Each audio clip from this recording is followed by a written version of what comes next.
మనందరం పోరాటాలు చేసేదాన్ని పదవి బాధ్యత అని ఎందుకు మాట్లాడుతున్నానంటే మనందరం వీఆర్ బౌండెడ్ టు కాన్స్టిట్యూషన్. రాజ్యాంగానికి మనం లోబడే చేయాలి ఏ పనైనా సరే.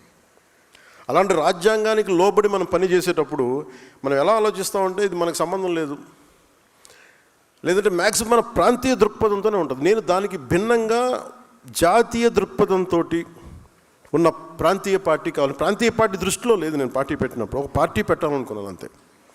అది ఎందుకు అలాంటి పార్టీ పెట్టాలనుకున్నానంటే యువతకి సలసలసలక రక్తం కరిగే యువతకి ఇది ఒక ప్లాట్ఫామ్ అవ్వాలి అనుకున్నాను. ఇది అంటే మీ కోపాలు మీరు చూడండి, ఈ మధ్యన ఆపరేషన్ కగార్ కానీ ఎంతమంది నక్సలైట్స్ వాళ్ళ విధానంతో మనం నచ్చచ్చు నచ్చకపోవచ్చు కానీ వాళ్ళు ఏదో ఒక తపనతో వెళ్ళిపోయారు వాళ్ళందరూ. అంటే ఒక పందాన్ని ఎంచుకుంటే మనం వెళ్ళిపోయి ప్రజలకి న్యాయం చేయొచ్చు, లేదా కొత్త రాజ్యం కొత్త విధానాలు నిర్మించవచ్చు అన్న ఒక ఆలోచన. It all comes it originates or from an ideology, one particular ideology, అది ఏదైనా కావచ్చు.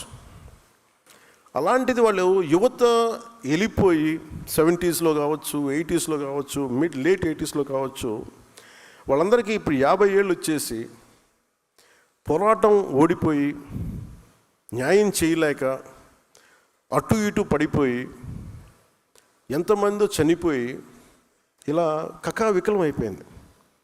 ఈ ప్రాసెస్లో పట్టు విడవకుండా నలిగిపోయి చనిపోయారు అందరూ. అంటే మీకు ఎందుకు చెప్తున్నాను ఇదంటే, if you don't have an ideological framework,